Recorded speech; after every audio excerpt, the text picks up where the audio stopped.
Hi friends, कैसे हैं आप सभी लोग। तो दोस्तों, हम लोग जो एनसीईआरटी सीरीज कर रहे हैं क्लास 7 की, आज उसका लेक्चर नंबर सेकंड है। और इससे पहले हम लोग क्लास 6 की जो एनसीईआरटी है उसको पूरी तरह से कंप्लीट कर लिया है। आज ये क्लास 7 की एनसीईआरटी है। फ्रेंड, जो हम लोग ये एनसीईआरटी सीरीज कर रहे हैं, ऐसा नहीं कि ये एनसीईआरटी सिर्फ एक एग्ज़ाम में पूछी जाती है। इंडिया का ऐसा कोई एग्ज़ाम नहीं होगा जिसके अंतर्गत एनसीईआरटी से ना क्वेश्चन पूछा जाता है। हर एक एग्ज़ाम के अंतर्गत एनसीईआरटी से क्वेश्चन आते हैं। तो चलिए लेसन को स्टार्ट करते हैं और देखते हैं कि उसके अंतर्गत क्या चीज़ें पढ़नी है। तो जो लेसन सेकेंड है वो क्या चीज़ है, राजा और उनके राज्य। इसके बारे में हम लोग को पढ़ना है कि राजा कौन कौन से हुए और उनके राज्य क्या थे, उनके बारे में पढ़ना है। 7वीं शताब्दी के बाद कई राजवंशों का उदय हुआ। मानचित्र 1 में उपमहाद्वीप के विभिन्न हिस्सों में 7वीं और 12वीं शताब्दी के बीच शासन करने वाले कुछ प्रमुख शासकों को दिखलाया गया है। ये जो नीचे मानचित्र दिया गया है उसी के बारे में बोला जा रहा है कि यहाँ पे कुछ शासन करने वाले शासकों और उनके राज्यों को दिखाया गया है। चीज़ जो है नए राजवंशों का उदय, इसके बारे में पढ़ना है कि जो नए नए राजवंश बने उसका उदय किस प्रकार से हुआ, ये चीज़ है। 7वीं सदी आते आते उपमहाद्वीप के विभिन्न बड़े भूस्वामी और योद्धा सरदार अस्तित्व में आ चुके थे। राजा लोग प्रायः उन्हें अपने मातहत या सामंत के रूप में मान्यता देते थे। जो लोग बड़े भूस्वामी और सरदार योद्धा होते थे उनको राजा मातहत कहा करते थे, ठीक है, या सामंत के रूप में मानते थे। उनसे उम्मीद की जाती थी कि वे राजा या स्वामी के लिए उपहार लाएं, उनके दरबार में हाजिरी लगाएं। जो मातहत या सामंत लोग थे उनसे राजा ये उम्मीद करता था कि वे हमारे लिए अच्छे अच्छे उपहार लाएं और हमारे दरबार में हाजिरी लगाएं, उन्हें सैन्य सहायता प्रदान करें, आवश्यकता पड़ने पर सेनाओं के साथ युद्ध भी करें। अधिक सत्ता और संपदा हासिल कर लेने पर सामंत अपने आप को महासामंत या महामंडलेश्वर इत्यादि घोषित कर देते थे। जो सामंत वगैरह थे, ज़्यादा उनके पास यदि धन हो जाता था या ज़्यादा शक्तिशाली हो जाते थे तो वो अपने आप को महासामंत या महामंडलेश्वर कहते थे। कभी कभी वे अपने स्वामी के आधिपत्य से स्वतंत्र हो जा का दावा भी करते थे। इस तरह का एक उदाहरण दक्कन में राष्ट्रकूटों का था। शुरुआत में वे कर्नाटक के चालुक्य राजाओं के अधीन थे। 8वीं सदी के मध्य में एक राष्ट्रकूट प्रधान दंती दुर्ग, राष्ट्रकूट का जो शासक कौन था, दंती दुर्ग था, अपने चालुक्य स्वामी की अधीनता से इनकार कर दिया, उसे हराया और हिरण्यागर्भ का शाब्दिक अर्थ है सोने का गर्भ नामक एक अनुष्ठान किया। जब यह अनुष्ठान ब्राह्मणों की सहायता से संपन्न किया जाता था तो यह माना जाता था कि इससे याजक जन्म मना क्षत्रिय न होते हुए भी क्षत्रिय के रूप में दोबारा क्षत्रियत्व प्राप्त कर लेंगे। मतलब जो लोग इस युद्ध को करते थे हिरण्यागर्भ, तो नहीं, इस हिरण्यागर्भ जो ये यज्ञ को करते थे, अनुष्ठान को जब वो लोग करते थे तो वो लोग क्षत्रिय न हो, यदि वो लोग क्षत्रिय नहीं है तो फिर भी ऐसा माना जाता है कि उन लोगों का जो दोबारा क्षत्रिय के रूप में उन लोगों का जन्म होगा। कुछ अन्य उदाहरणों में उद्यमी परिवार के पुरुषों ने अपनी राजशाही कायम करने के लिए सैन्य कौशलों का इस्तेमाल किया। मिसाल के तौर पर कदम्ब, मयूरमर्द और गुर्जर प्रतिहार हरिश्चंद्र ब्राह्मण थे जिन्होंने अपने परंपरागत पेशे को छोड़कर शस्त्र को अपना लिया। क्रमशः कर्नाटक और राजस्थान में अपने राज्य सफलतापूर्वक स्थापित किए। राज्यों में प्रशासन व्यवस्था, राज्यों में प्रशासन, इसके बारे में देखिए। इन नए राज्यों में कईयों के महाराजाधिराज, राजाओं के राजा, त्रिभुवन चक्रवर्ती, 3 भवनों का स्वामी और इसी तरह के अन्य भारी भरकम उपाधियां धारण कर ली। लेकिन इस तरह के दावे को बावजूद वे अपने सामंत और हाथियों के साथ किसान, व्यापारी तथा ब्राह्मणों के संगठनों के साथ साथ अपनी सत्ता की साझेदारी करते थे। राज्यों में प्रशासन, उसके बारे में दिया गया। अगली चीज़ क्या है इसी में, इन सभी राज्यों में उत्पादकों अर्थात किसानों, पशुपालकों, कारीगरों से संसाधन इकट्ठे किए जाते थे। इनको अवसर अपने उत्पादों का एक हिस्सा त्यागने के लिए मनाया या बाध्य किया जाता था। कभी कभी इस हिस्से को लगान मानकर वसूला जाता था क्योंकि प्राप्त करने वाला भूस्वामी होने का दावा करता था। राजस्व व्यापारी से लिया जाता था। राजस्व जो कर था वो किससे लिया जाता था? व्यापारियों से लिया जाता था। यहाँ पे ये चीज़ छूट गई थी। चित्र फर्स्ट में एलोरा गुफा की 15 का भित्ति चित्र, जिसमें विष्णु को नरसिंह अर्थात पुरुष के रूप में दिखलाया गया। ये जो एलोरा की जो गुफा है इसी को दिखाया गया कि जो विष्णु है उनको किस रूप में दिखाया गया? नरसिंह भगवान के अवतार के रूप में उनको दिखाया गया है, यहाँ पे दिए हैं। नेक्स्ट अगली चीज़ क्या है? तो ये हो गया, यहाँ तक हम लोगों ने कर लिया। अगली चीज़ जो है 400 कर। 400 कर के बारे में देखा जाए। तमिलनाडु में शासन करने वाले चोल वंश के अभिलेखों में विभिन्न किस्म के करों के लिए 400 से ज़्यादा सूचक शब्द मिलते हैं। सबसे अधिक उल्लेखित कर वेट्टी है। वेट्टी क्या है? एक प्रकार का कर है। ये एग्जाम में भी पूछा जाता है कि वेट्टी क्या है, तो ये एक प्रकार का टैक्स है, कर है, उसको ध्यान रखिएगा। जो नगद के बजाय जबरन श्रम के रूप में लिया जाता था। वेट्टी कर जो था लोगों से मेहनत करा के जबरदस्ती लिया जाता था, काम कराया जाता था उन लोगों से। यानी जबरन श्रम में कदमाई यानी कि भू राजस्व थे। मकान पर छाजन डालने पर लगने वाला कर, जो मकान वगैरह बनाते थे उसमें भी कर लगता था। खजूर या ताड़ के पेड़ पर चढ़ने वाले सीढ़ी के लिए इस्तेमाल लगने वाला कर, जो सीढ़ी वगैरह लगती थी उसके लिए कर लगता था। पारिवारिक संपत्ति का उत्तराधिकारी हासिल करने के लिए लगने वाला कर इत्यादि का उल्लेख मिलता है। जो 400 कर हैं ये इसमें अलग अलग प्रकार के करों का वर्णन मिलता है।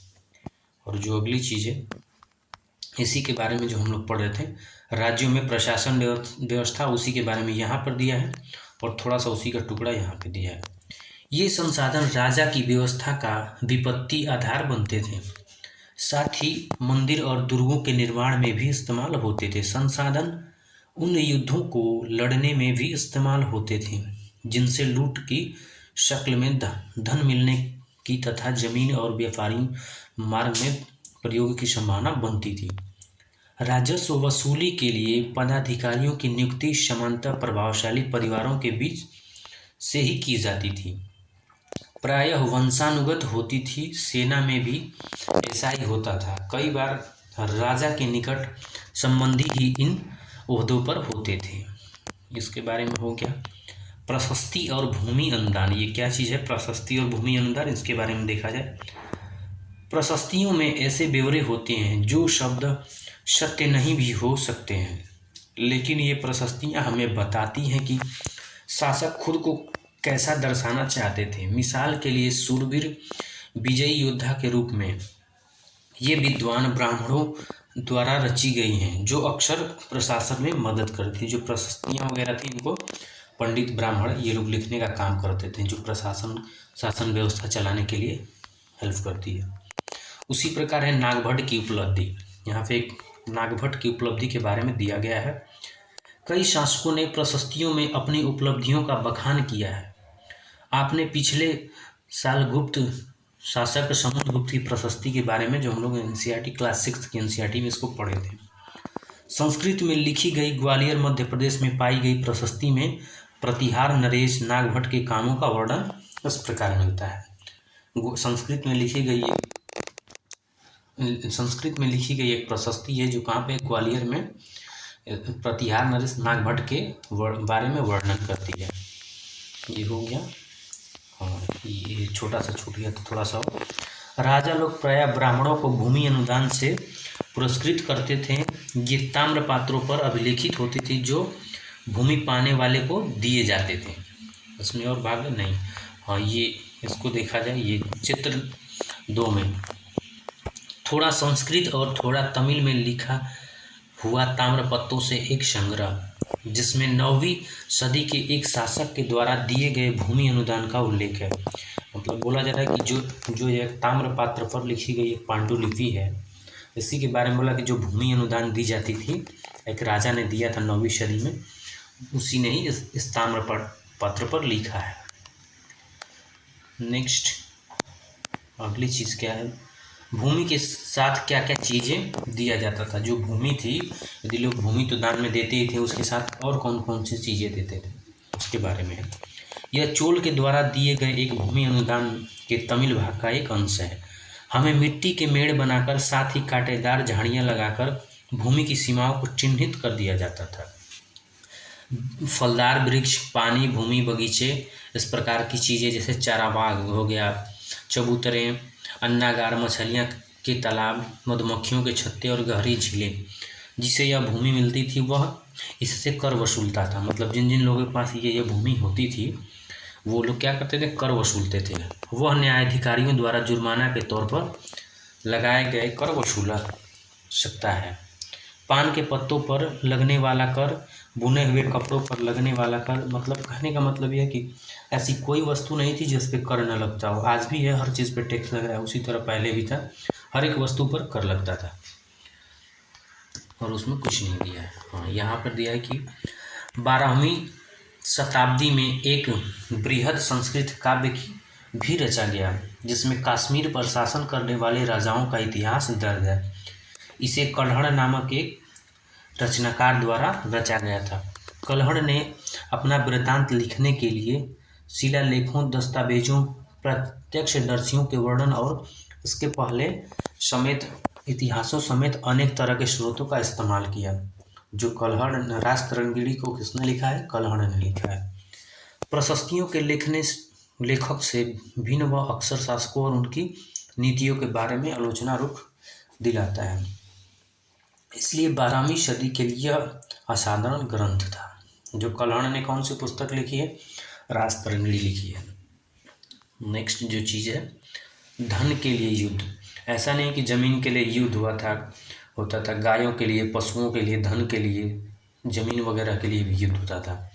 अपने साम्राज्य का विस्तार करने के लिए लोग क्या करते थे? राजा युद्ध करते थे। उसी तरह क्या, धन के लिए युद्ध। आपने यह गौर किया होगा कि इनमें से प्रत्येक शासक राजवंश का आधार कोई क्षेत्र विशेष था। वे दूसरे क्षेत्र पर भी नियंत्रण करने का प्रयास करते थे। एक विशेष रूप से वांछनीय क्षेत्र था गंगा घाटी में कन्नौज नगर। कन्नौज नगर के बारे में दिया जा रहा है। गुर्जर, प्रतिहार, राष्ट्रकूट और पाल वंशों के शासक सदियों तक कन्नौज के ऊपर नियंत्रण को लेकर आपस में लड़ते झगड़ते हैं। जो गुर्जर वंश और राष्ट्रकूट पाल वंश के थे, जो क्या थे, कन्नौज पे अपना सत्ता जमाने के लिए आपस में लड़ते थे। इस तरह इस लंबी चली लड़ाई में 3 पक्ष, इसलिए इतिहासकार ने प्रायः इसकी चर्चा त्रिपक्षीय संघर्ष के रूप में की है। जो इन लोगों का लड़ाई था उसको जो इतिहासकार थे वो बोलते थे त्रिपक्षीय संघर्ष के रूप में इसको माना जाता था। शासकों ने बड़े मंदिरों का निर्माण करवाया कर भी अपनी सत्ता और संसाधनों का प्रदर्शन करने का प्रयास किया। इसलिए जब वे एक दूसरे के राज्यों पर आक्रमण करते थे तो मंदिरों को भी अपना निशाना बनाते थे, जो कभी कभी बहुत अधिक संपन्न होते थे। अफगानिस्तान के गजनी का महमूद ऐसा ही एक शासक था। उसने धार्मिक पूर्वाग्रस्त से प्रेरित होकर उपमहाद्वीप पर 17 बार आक्रमण किया। जो महमूद गजनी था, यह भारत पर कितनी बार आक्रमण किया था? 17 बार आक्रमण किया था। जो पहली बार आक्रमण किया था 1000 ईस्वी में किया था, और 1001 ईस्वी में पहली बार आक्रमण किया था, और 1000 से लेकर 1025 ईस्वी तक हमला किया। इसके बीच उसने 17 बार भारत पर आक्रमण कर चुका था। उसका निशाना थे संपन्न मंदिर, जिनमें गुजरात का सोमनाथ मंदिर भी शामिल था। महमूद जो धन उठा ले गया, उसका बहुत बड़ा हिस्सा गजनी में एक वैभवशाली राजधानी के निर्माण में खर्च हुआ। मतलब ये सब धन ले जाके अपना एक राजधानी, वैभवशाली राजधानी बनाता था। युद्ध करने वाले दूसरे राजाओं में चहमान भी थे, जो बाद में चौहान के रूप में जाने जाने लगे। जो चौहान शासक थे उनको पहले चहमान के रूप में जाना जाता था। वे दिल्ली और अजमेर के आसपास के क्षेत्र पर शासन करते थे। उन्होंने पश्चिम और पूर्व की ओर अपने नियंत्रण क्षेत्र का विस्तार करना चाहा, जहां उन्हें गुजरात के चालुक्यों और पश्चिम उत्तर प्रदेश के गढ़वालों से टक्कर लेनी पड़ी। चहमान शासक पृथ्वीराज तृतीय ने 1168 से 1192, जिसने सुल्तान मोहम्मद गौरी नामक अफगान शासक को 1191 में हराया था, लेकिन दूसरी साल ही 1192 में अपने हाथों हार गया। मतलब किसके बारे में बोला जाए? पृथ्वीराज चौहान के बारे में बोला जा रहा है, पृथ्वीराज चौहान तृतीय के बारे में। नेक्स्ट जो चीज़ है, चोल राज्य नज़दीक से एक नज़र। चोल राज्य के बारे में नज़दीक से एक नज़र को देखा जाए। चोल वंश सत्ता में कैसे आया? कावेरी डेल्टा में मुटुरियार नाम से प्रसिद्ध एक छोटे से मुखिया परिवार की सत्ता थी। वे कांचीपुरम में पल्लव राजाओं के मातहत थे। उरियार के चोल वंशीय प्राचीन मुखिया परिवार के विजयालय ने 9वीं सदी के मध्य में मुटियारियों को हराकर एक डेल्टा पर कब्जा जमाया। उसे वहाँ का तंजावुर शहर और निशंभदेवी देवी का मंदिर बनाया। जो चोल शासक थे वहाँ तंजावुर पर क्या किया, तंजावुर शहर बनाया और निशंभदेवी देवी का एक मंदिर बनवाया था युद्ध में जीतने के बाद। और उसी का छोटा सा पार्ट यहाँ पे दिया है।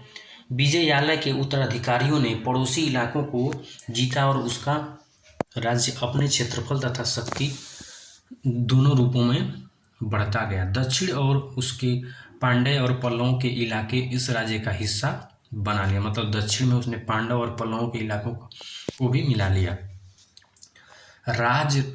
राज प्रथम ने सबसे प्रतिशाली चोलसालक माना जाते हैं। जो राज प्रथम हैं उनको सबसे शक्तिशाली, चोल वंश का सबसे शक्तिशाली राजा माना जाता है।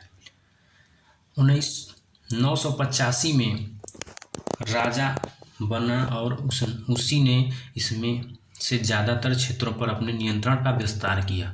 उसने साम्राज्य के प्रशासन का भी पुनर्गठन किया।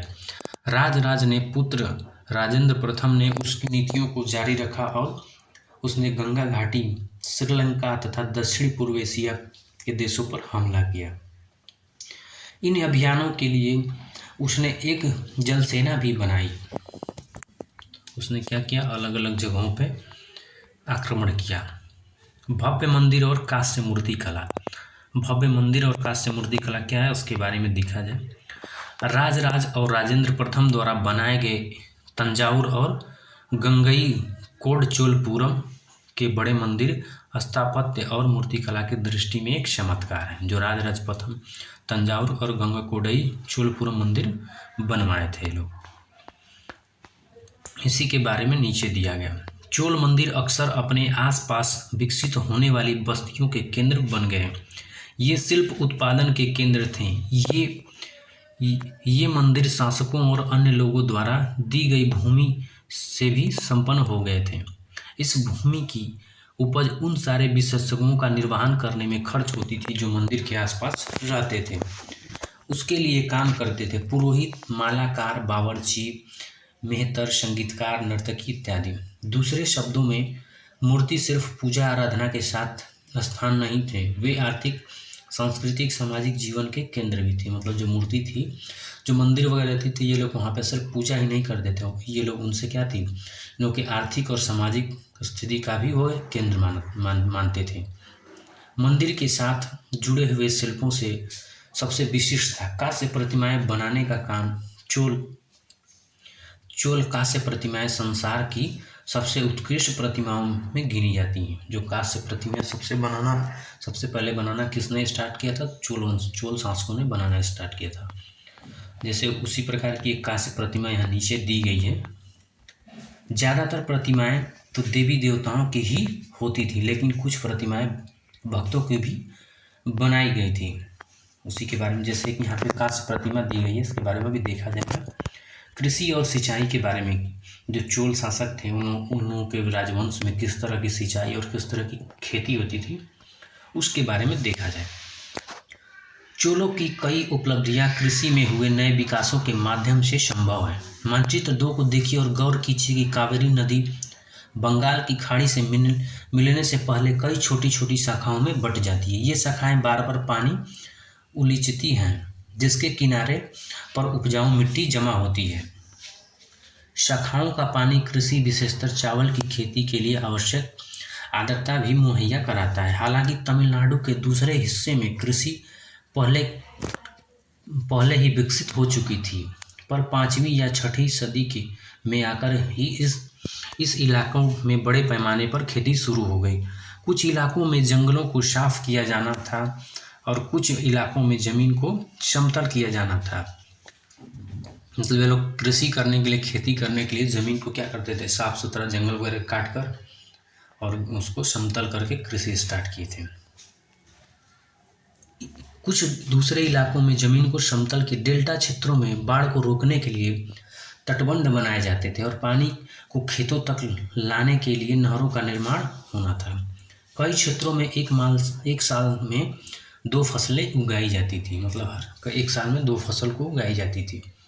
कई जगहों पर फसलों की सिंचाई कृत्रिम रूप से करना जरूरी था। सिंचाई के लिए कई पद्धतियां अपनाई जाती थी। कुछ इलाकों में खुदे कुएं, कुछ अन्य जगहों पर बारिश के पानी को इकट्ठे करके विशाल सरोवर बनाए जाते थे। उस तरह क्या किया जाता था, कृषि किया जाता। स्मरण, सिंचाई के काम में योजना की जरूरत होती थी, जैसे श्रम और संसाधन को व्यवस्थित करना, इन कामों की देखरेख करना और यह तय करना कि पानी का बंटवारा कैसे किया जाए। ज़्यादातर नए शासक साथ ही साथ गांव में रहने वाले लोग इन गतिविधियों में सक्रिय रूप से दिलचस्पी लेते थे। जैसे यहाँ पे एक सरोवर बनाया गया जिसमें पानी को क्या किया गया, इकट्ठा किया गया, इस सिंचाई को अपना वो लोग उपयोग में लाते थे इसके पानी को। यहाँ पे एक छोटा सा पार्ट छूट रहा था, इसको देख लिया जाए।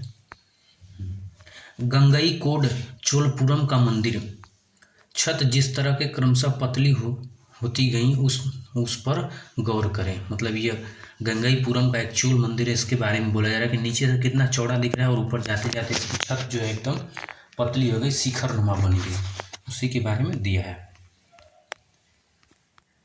साम्राज्य का प्रशासन किस प्रकार संगठित था। किसानों की बस्तियों को उर कहलाती थी। ये सीटेट के एग्जाम में कितनी बार पूछा गया है कि जो किसानों की बस्तियां हैं उसको क्या बोला जाता है, उसको उर बोला जाता है। किसानों की बस्तियों को क्या बोला जाता है, उर कहलाती है।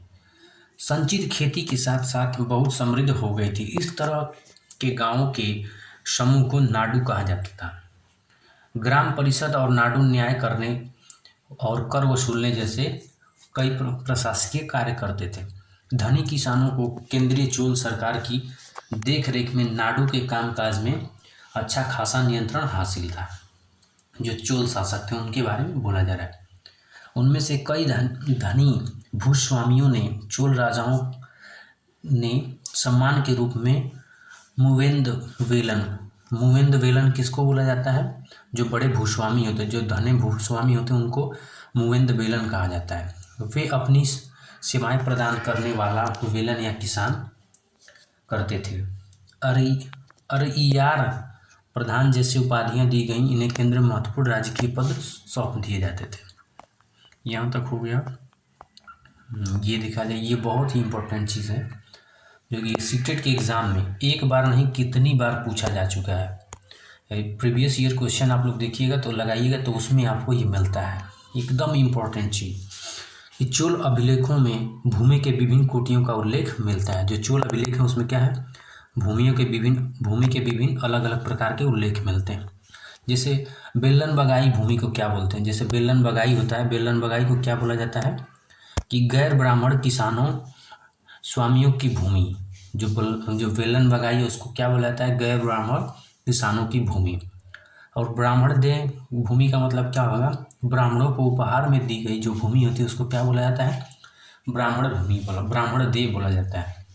और नेक्स्ट चीज़ है शाला भोग। शाला भोग किसको बोला जाता है, किसी विद्यालय के रख रखाव के लिए जो भूमि दान में दी जाती थी उसको शाला भोग बोला जाता था। या देवदान किस भूमि को बोला जाता था, मंदिरों के उपहार में दी गई भूमि या मंदिर बनवाने के लिए देवताओं के नाम पे जो भूमि दी जाती थी उसको देवदान बोला जाता था। और नेक्स्ट चीज़ है जो पल्ली चिंदनम किसको बोला जाता था, जैन संस्थानों में दान में दी गई भूमि।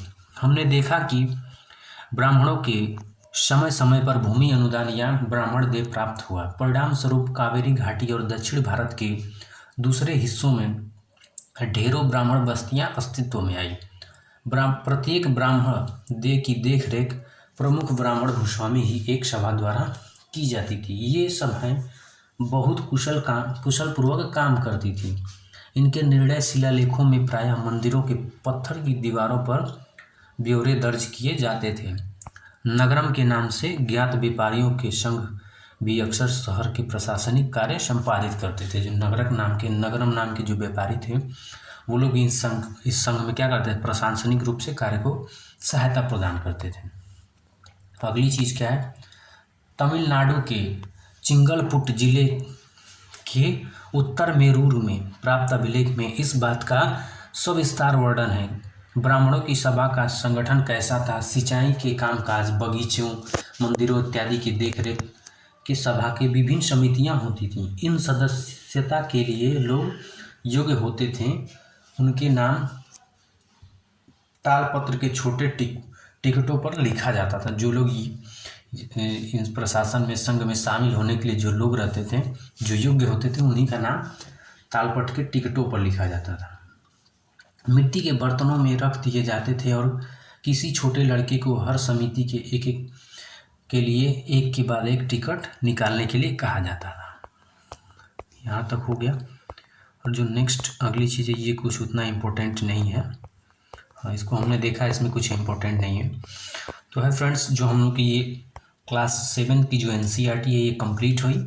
और नेक्स्ट वीडियो में हम लोग क्या करेंगे कि ये नेक्स्ट जो अगला चैप्टर है वो क्या है, दिल्ली 12वीं से 15वीं शताब्दी। इसको नेक्स्ट लेक्चर में देखा जाएगा। तो फ्रेंड्स, और आप लोग को एक बात ये बता दें कि जो NCERT क्लास 6 की जो हिस्ट्री है उसको हम लोगों ने पूरा कंप्लीट कर चुके हैं। और जो उस प्लेलिस्ट का जो लिंक है इस वीडियो के डिस्क्रिप्शन में, आप वहाँ से जाके वो प्लेलिस्ट देख सकते हैं। तो आज के लिए इतना ही, मिलते हैं अगली वीडियो में। जय हिंद।